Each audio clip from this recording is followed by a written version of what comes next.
Hello and welcome back to the Planning Pulse podcast brought to you by Active Cyber. Ho, ho, My ho, name, baby. It's the holiday hey, season. Let's go. I love it. I love it, Beau. I love the fire. We got a really, really exciting episode for you today. I know that Beau likes to start out all of the podcasts saying that he's really fired up. I think that he's probably the most fired up of all time about this particular podcast that we've got here for you all today.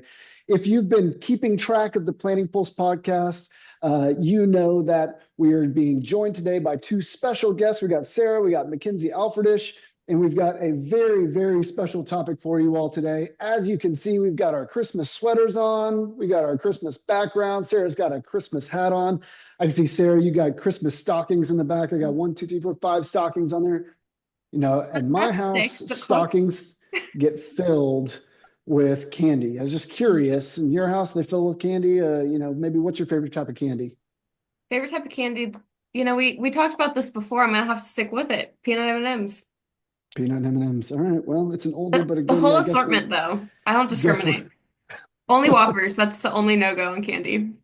Really, Whoppers. I don't mind a good Whopper. You know Yeah. what I don't like? Dots. Skittles, not for me really. But no, glad you all are able to join us today. This is a very special episode. Beau, why don't you give everybody listening today a little bit of a special sort of glimpse into why it's such a special episode for you? Thank you, Matt. Thank you. This is a special episode for us. Today, we're going to be doing a special Mount Rushmore draft edition of what we're thankful for. It's the holiday season inside of Workday Adaptive Planning. Now, the Mount Rushmore draft, we're kind of, it's a copycat league. We're taking it from one of me and Matt's favorite sports podcasts out there. They do this type of Mount Rushmore snake draft where one person picks and the next person picks, and then we kind of swing it back around and we snake around. So we're going to be doing that today. We're all going to draft 4 features of things that we absolutely love inside of Workday Adaptive Planning. So it's going to be a good one, Matt. I love it. I love it. So we are going to kick off the draft. And like Beau said, Mount Rushmore, we're all going to go through 4 selections. I may at the end also ask Sarah, McKenzie, Beau, just to throw out 1 or 2, maybe honorable mentions of something that didn't quite make the cut, just to keep them on their toes a little bit. I know it's just always something. There's so many features inside of Adaptive that we're going to be thankful for. But we actually went ahead and pre-drew the order. So Sarah is going to be kicking us off, followed by McKenzie, myself, and then Beau. And like Beau said, we're going to snake back around McKenzie. So that means Beau, Matt, McKenzie, Sarah for the second round. So without further ado or further delay, Sarah, why don't you kick us off? What are you most thankful for inside of Workday Adaptive Planning? I'm gonna start us off with access rules. Oh, They're a big that's start. Why access rules? I have seen a lot of different use cases for access rules across my customers, and it's really expanded upon really our base structure in the system of being able to get more users in there, but also making sure people are only able to see the data applicable to them and not just the data, but also maybe it's just a subset of accounts. So I go in there and all I need to concern myself with is things related to revenue. I don't need to have all the extra noise of things like expense planning, so on and so forth. But then ultimately, it's just a way to really adjust that hierarchy that we're able to give people access to. I'll give it to yeah. you. Yeah, I think it's really, I mean, honestly, it's a really useful feature. The 1-1 overall, though, that's saying a lot. McKenzie, you're up next. What do you got? All right, my number 1 pick, number 2 in our draft, is going to be dynamic time reporting in Office Connect. Okay, well, tell us a little bit more. Okay, because number 1, because you do the legwork of that big, huge Office Connect file, not every month, but one time. And then because of that dynamic time reporting, when you're ready to roll forward at month end, at quarter end, at year end, all you've got to do is change your time elements. But the structure of the report is already done from the first time you built it. Yeah, absolutely. And I love that feature of Office Connect. So that would have been made a lot of sense 1-1 overall, but we'll take it number 2 overall. So That was good awesome. value. Love Good that. value in the 2 slot. It's a great value in the 2 slot. So since I'm up next, I'm going to go with active dashboards. And really the reason that, I like active dashboards, it completely transforms the way folks, go through the planning process. By having the planning sheets on the dashboards, you can drive users to one place in order to plan, condense the overall timeline to plan. And it really differentiates adaptive from other tools that are out there, planning and getting the BI visuals all in one place in order to complete the planning process. I love that one, Matt. Well, I love that one. So many of our customers leverage that on a daily basis. All right. So, when we pick draft orders, right, a more pessimistic person would have thought, wow, I'm last. But, those are rookies that don't understand how a snake draft works. Guys know the Christmas song, Count Your Blessings. This is a blessing to go forth in the snake draft. I get back-to-back picks here. All right. So for my first pick of my draft here, I'm going to go ahead and select the snapshot scheduler of dashboards. Now, on a daily basis, I'm interacting with customers, making sure that the entire organization can get the most value out of Adaptive. I think this tool right here is something that every customer should be leveraging because we send dashboards out. We can send dashboards out on an automated cadence, whether it's the finance team, HR team, RevOps team, IT team, whoever needs to be able to access that dashboard. We just set up a snapshot scheduler. They're going to get a link sent to them on a scheduled cadence Friday at noon. They click that dashboard, they can drill into data, and they can really quickly and easily go in and see that. Maybe if it's not even your most technically sound individual that doesn't know how to navigate the system, we take all that away with the snapshot scheduler and they get it sent straight to them. So that I was love my that. first pick. Was that Friday at noon or was that Friday at 9 a.m.? Because, so many schedules need to be sent out. I've got ones going at 9. I've got ones going at noon. Workforce planning, FP&A, I got emails flying. All right. I love it. Well, let's snake back around. Yeah. So, counting my blessings, I get to go again, right? So with the second pick, I'm going to go ahead and take tasks for your integrations. So Adaptive as a tool, you guys all know the line, data source agnostic. We can connect to any system you guys have, right? Whether it's your GL data, your HR data, your sales opportunity data, we'll bring that in. But when we go in and bring it into your models, we don't want to have to go in and run that integration every single time, right? So whether, Matt is a FP&A director and he wants to have his data being updated daily or hourly or at a certain time, go in and set your time zone when you want it to run. The tasks in your integration management backend are going to allow your team to determine the cadence and frequency of how often you want that integration to run. It's going to take out manual, laborious work of having to go in and run it on an ad hoc basis in the back end. So that's my second pick. I think the tasks and the integration is a really nice feature. Underrated, but necessary. Agree. I'll take that. Yeah. I'll take that. Underrated, quite necessary. I love that, McKenzie. Really. All right. So, hey, we're snaking. We're going back to Matt. If everyone on the line's catching up by now, that you're up. Yeah, and I went ahead and threw mine up on the screen just because I was so excited that it was still available, right? Office Connect for PowerPoint. It is extremely underrated feature. If you have board reporting packages or executive decks like Beau and I have to send out on Monday mornings when we get, fresh sales data that comes in, instead of having to recreate the entire board reporting package, you just refresh with the latest data that comes in. It's just going to automate and streamline and make your life so much easier. Things that take you an hour, 2 hours right now, refresh instantaneously, getting those rich reporting packages done. McKenzie? All right. In a similar reporting train, my next pick is going to be the ability to upload files in shared reports. Seems very niche, but I have seen it prove very, very beneficial. We've got someone, maybe our key report builder, someone that really is good at that on our team, but they're on a 2-week-long vacation. No worries, because they've uploaded all the reports that they need, all those Office Connect files, everything that supports it to shared reports in Adaptive, homepage, centralized location for everything. So that way, no matter who's on vacation, no matter what's going on, who's in another meeting, we all have access to anything that we need. Love that. Love that. All right, who's up next? I'm lost in the snake. Me. I think counting your blessings. I think Sarah's got the back-to-back here. I got back-to-back. It's my turn. So my number 2 pick is going to be virtual version. So these, really their initial design was for constant currency reporting, but there's so many other uses for them. And so one that McKenzie and I use a lot of times with our clients is to leverage them instead for more so reporting purposes. Because what you can do is you set up a virtual version and we can call it budget, have one, current forecast, prior forecast, whatever combination we really need. And then what you can do in any and all of your reports is you go ahead and grab that virtual version.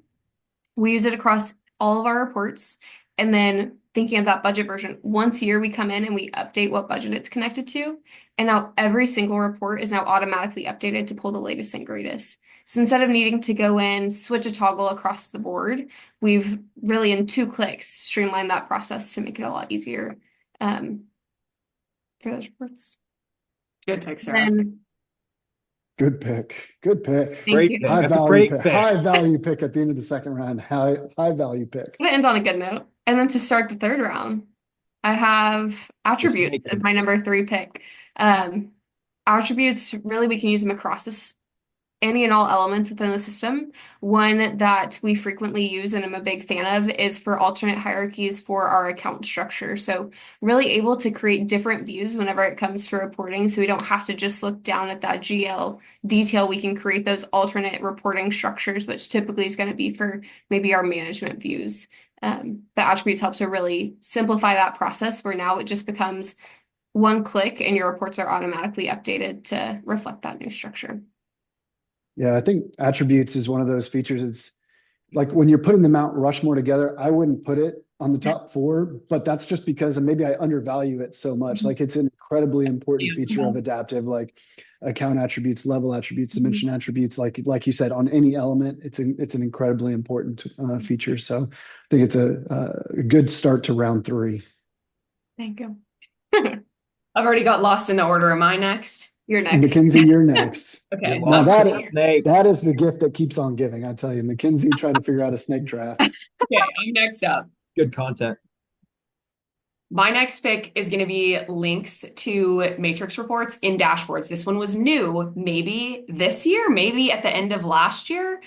Game changer. Now, someone already said, sending out those dashboard snapshots, any active dashboards, anything that's beneficial about dashboards got even better. All those reports we'd already built, they all go in one spot.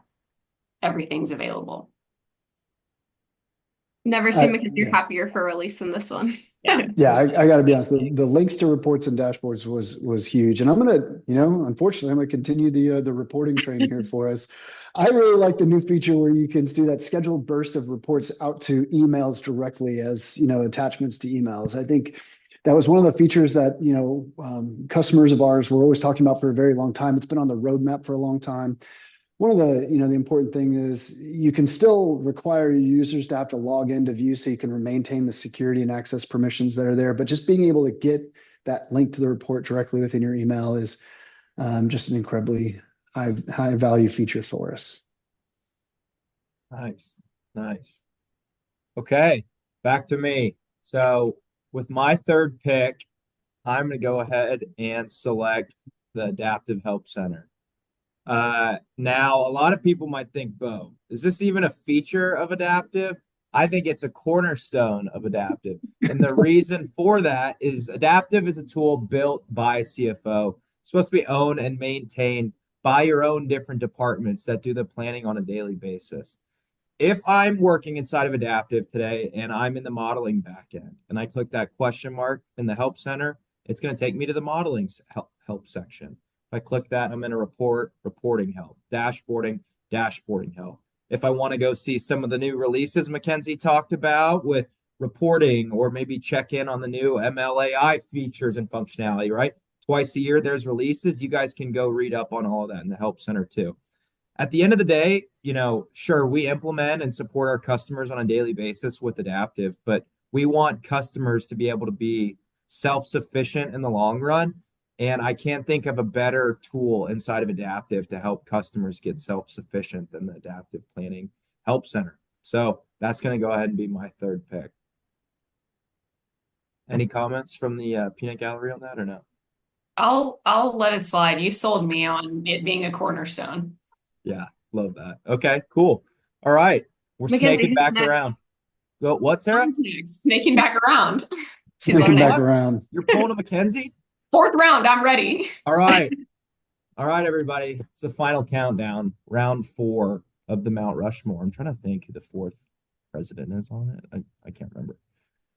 Maybe someone better in push Like back in the day can remind me on something that. to research before the draft starts, not Yeah, to talk about maybe I mid-draft, should but have you know. maybe I should have looked that up before to drop a nice little history nugget, but hey, maybe for the next one. Okay, round 4. Let's do it. Here we go. 4th pick, audit trail reports. Good choice. I love this. What's up? I was saying good choice. Oh, I like it. Excellent appreciate choice that. is what she Appreciate meant to that. say. You know, I think it's such a good choice. One of the last episodes that just got released, Audit Trail 101. You did what to your forecast? You guys should go check that one out. So that's where you know, if you're working in Excel or Google Sheets today and someone makes a fat finger over a formula and your entire model refs out or you override something and you don't know what's going on, you know, that could be a pretty long process of trying to understand and figure out what maybe wrong edit was made to your model. Well, with the audit trail features and functionality inside of Adaptive, that's, you know, that's a problem that's lost. It's in the past. You don't have to deal with that anymore. You can go run these and I can say, show me all the edits Sarah's made in the past 2 weeks to XYZ model. Or, you know, maybe I want to say what edits to the forecast did Matt make over the past 3 days, right? For a specific cost center or account, right? McKenzie's in the clear though. McKenzie's never overwritten something she shouldn't have. So that's why, you know, Audit Trail, I kind of geared my draft strategy into thinking as a customer, what do I want to own and get the most value from switching from, you know, a less dynamic solution into Adaptive. And I think, you know, Audit Trail helps a lot with that too. I got to be honest, I don't know how Audit Trail made it to the 4th round. Like myself, McKenzie, Sarah, That's on us. we're gonna have to be better next time around. But Yeah. I would say that Beau, you kind of geared your Mount Rushmore, just like you said, towards the customer side. I think my Mount Rushmore is more geared towards things that would have made my life easier, you know, back working in finance, right? It's all reporting based almost. So my last pick, one of those lesser even talked about features, but just groups within Office Connect. So I think about time having built reports, you know, as we're making changes, adding chart of accounts, adding to our level structure, adding to our dimensional hierarchies, all of those, we'd have to go in and rebuild our reports. Inside of Adaptive with group features, now we just refresh our elements pane and those new elements are automatically brought into your report. So you add a new revenue account, you add new product lines, new SKUs, new vendors, whatever it is, if you're doing anything from a job profile or cost center or location basis, all of that's going to automatically update inside of your report. It would have saved me so much time in a former life. But yeah, I think I agree with you. I kind of built the Mount Rushmore around the things that I like. So echo that there. I know McKenzie, you're up next with your last pick. What do you got for us? Okay, my last pick, and I think my Mount Rushmore was geared toward things that clients I speak with frequently are using and ones that I have seen not only used frequently, but used in a game-changing way. My last pick of my Mount Rushmore is the homepage customization for individual users. You've got a huge user base. Some of those users are budget owners, and when they come into Adaptive, you're sending them straight to the process tracker so they can check off all of their tasks, everything that's open for them. But we've got a handful of reporting or view only users.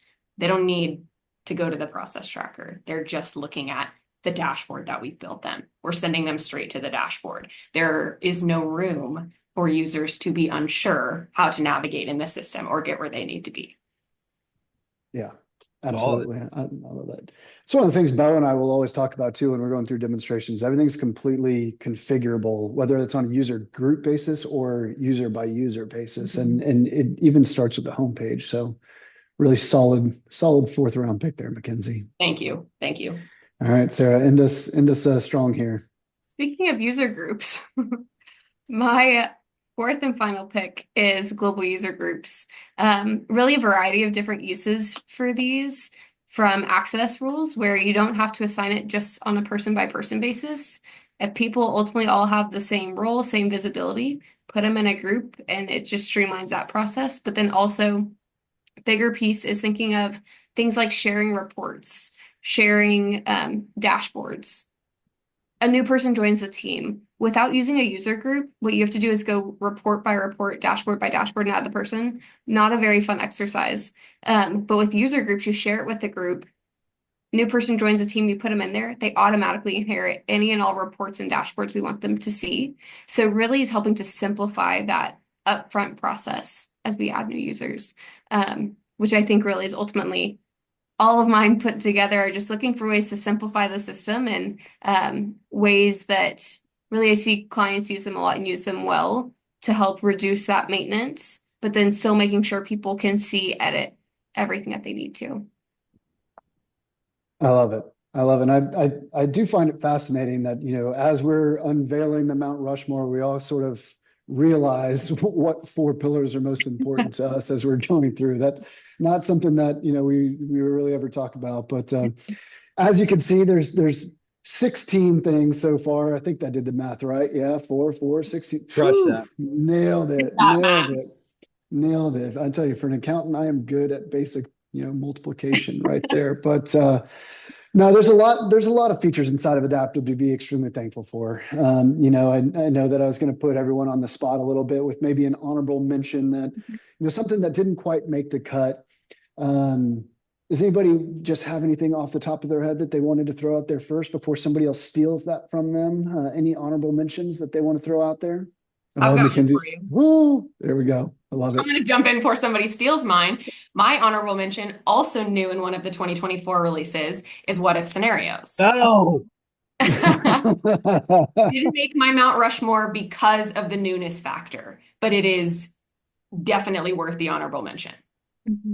I love it. I love it. Beau, since that one got stolen from you, do you want to go or do you need a minute to think it over? Yeah, I'll think of one here. So back when I wasn't on kind of the customer success side and I was similar to like Sarah and McKenzie and building this stuff out for everybody, you from time to time are working through a formula and in Adaptive the formula writing is really intuitive and you work inside of if statements a lot of the times. In Excel sometimes you don't know where you're missing a parentheses. You don't know where's your comma off, right? And it can drive you crazy. Inside of Adaptive, you can go and build a massive if statement. And if you're ever not evaluating appropriately, that parentheses is going to be red.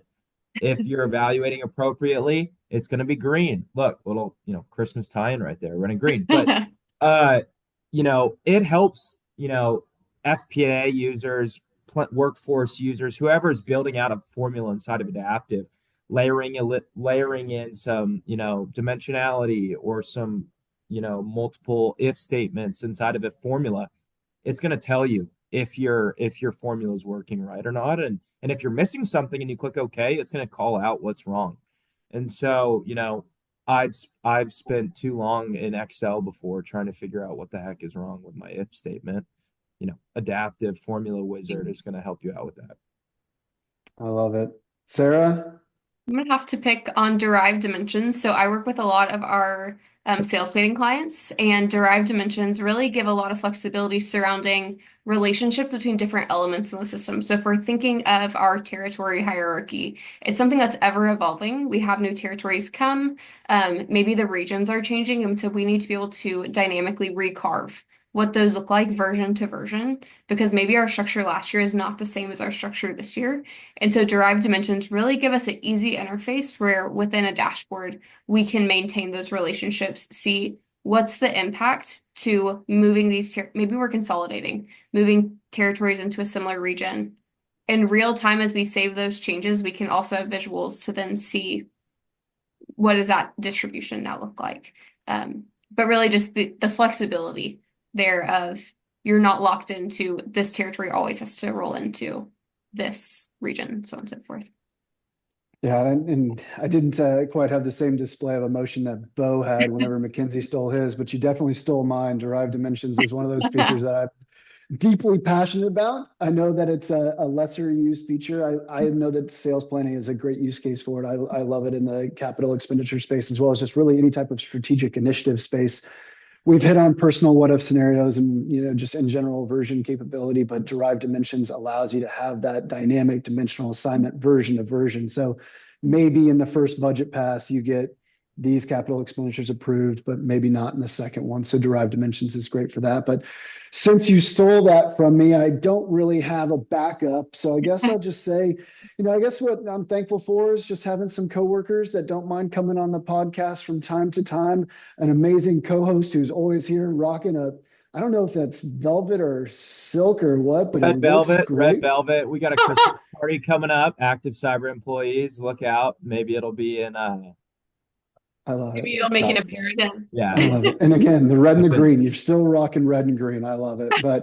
But no, I appreciate everyone hopping on and everyone listening. We want to hear from our listeners and our followers as well. If there's other features that maybe you like that didn't even make the top 16, let us know what you're thinking. We'd love to hear from you all. Any closing thoughts, Beau, McKenzie, Sarah, anything that you wanted to leave out there for our listeners? If your favorite feature didn't make our Mount Rushmore, just like we had to advocate for our picks, you've got to advocate for yours. We now want to hear why should Yeah. it Mount Rushmore. 100%. And I echo your sentiment, Matt, Sarah, and McKenzie, multiple times now on the planning polls.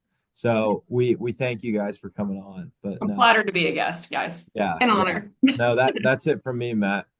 I love it. Sarah, anything that you wanted to say? No, I think Mackenzie stole everything I would have said. Should have gone McKenzie first. she is an incredible public speaker, so we're always very fortunate to have her every chance that we get. But as you all know, sort of, I couldn't end a Christmas podcast without any type of Christmas reference. I know Beau's been hitting on the red and green pretty hard. Santa's been wearing that virtual hat of hers the whole time. Mackenzie's Silent Night over here looking good with the dark background. I'd say the planning pulse is a lot like the Jelly of the Month Club, right? It's the gift that's going to keep giving all year round. So we are going to be back again just here shortly after the holiday break, and you can plan on it. Look at that.